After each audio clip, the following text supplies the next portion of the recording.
Hello student, अपन एक और सवाल सॉल्व करते हैं क्लास 12 की जो फिजिक्स है उसके पहले चैप्टर का 1.14। ठीक है, तो इसमें क्या दिया हुआ बेटा, इलेक्ट्रिक फील्ड दिया हुआ है।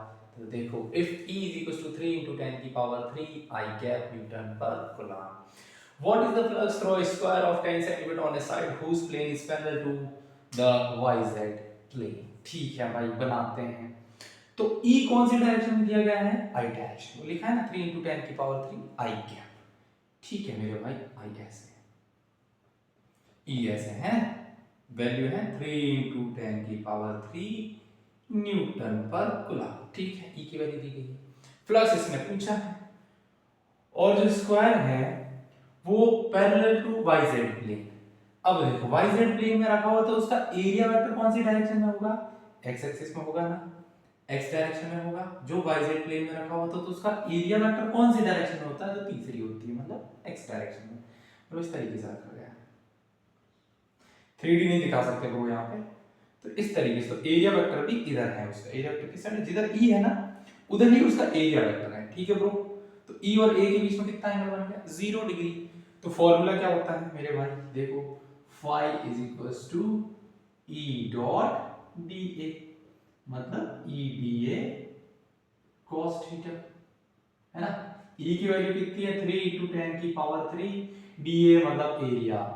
स्क्वायर का एरिया क्या होता है, साइड इनटू साइड, 10 into 10, और ये क्या है बेटा, सेंटीमीटर में है, तो 10 की पावर -2 दोनों सेंटीमीटर सेंटीमीटर, तो दोनों को मीटर में कन्वर्ट करेंगे, और cos 0 की वैल्यू 1 डायरेक्ट लिख दिया। ठीक है, -4 से दोनों उड़ गए, तो -2 से 1 ये गया, तो बचा 10 की पावर सिर्फ 1। देखना कैसे, 3 into 10 की पावर 3 था, यहाँ 4 से 10 की पावर 2 चला गया, तो बचा -2, इसके साथ लिख दिया, तो ये हो गया 3 into 10 is equals to 30 newton metre square per coulomb. ये किसकी वैल्यू आ गई, 5 की। ठीक है, अब ये ऐसे भी सही है, और एक और तरीका जो वेक्टर प्रोडक्ट होता है। देखो भाई, ये क्या है, आई क्या, आई डॉट आई क्या होगा, 1।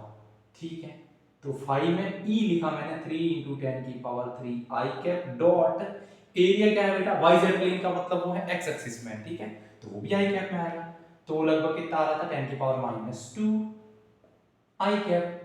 आई डॉट आई कितना हो जाएगा, 1। ठीक है, तो ये हो जाएगा लगभग 30 into 3 10 की पावर 3 -2, मतलब 30 newton metre square per coulomb. I dot I कितना होगा, 1। ऐसे डायरेक्ट भी कर सकते हैं वेक्टर प्रोडक्ट से, और वो ऐसे थीटा देख के भी कर सकते हैं। ठीक है, अब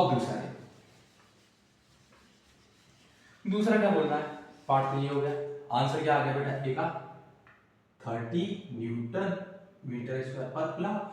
दूसरा देखो वो क्या बोल रहा है, what is the flux through the same square in the normal to its plane makes a 60 degree angle with the x axis.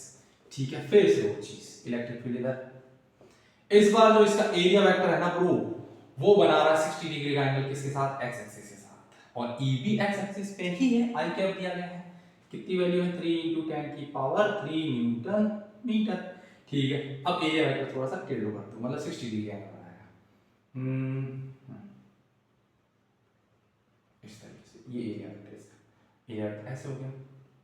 अच्छा, ये जो एरिया वेक्टर होता है ना, वो सरफेस जो होती है ना किसी भी स्क्वायर, किसी भी प्लेन की, उससे परपेंडिकुलर होता है बाहर की तरफ। जैसे ये कोई ये बॉडी है, एरिया वेक्टर किस तरफ होगा, इसके परपेंडिकुलर टू द बाहर की तरफ। ठीक है, तो ये हो गया इसके बाहर की तरफ, और ये हो गया E, तो ये E से कितना डिग्री एंगल बना रहा है, 60 डिग्री।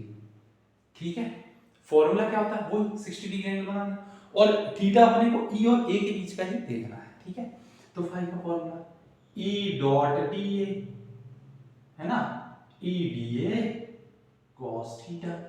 E की वैल्यू वही ब्रो, 3 into 10 की पावर 3 into dA एरिया 10 की पावर -2 cos 60 डिग्री। ठीक है भाई, अब ये हो जाएगा 3 into 10 की पावर 3 -2 cos 60 की वैल्यू 1/2। ये हो गया 30 डिवाइड बाई 2, मतलब कि 15 Newton metre square per coulomb. तो जब स्क्वायर जो है इलेक्ट्रिक फील्ड से 60 डिग्री का एंगल बनाएगा, तो फाई की वैल्यू जस्ट हाफ हो जाएगी। ठीक है, याद रखना। तो बी का आंसर क्या आएगा बेटा, 50 Newton metre square per coulomb. ठीक है।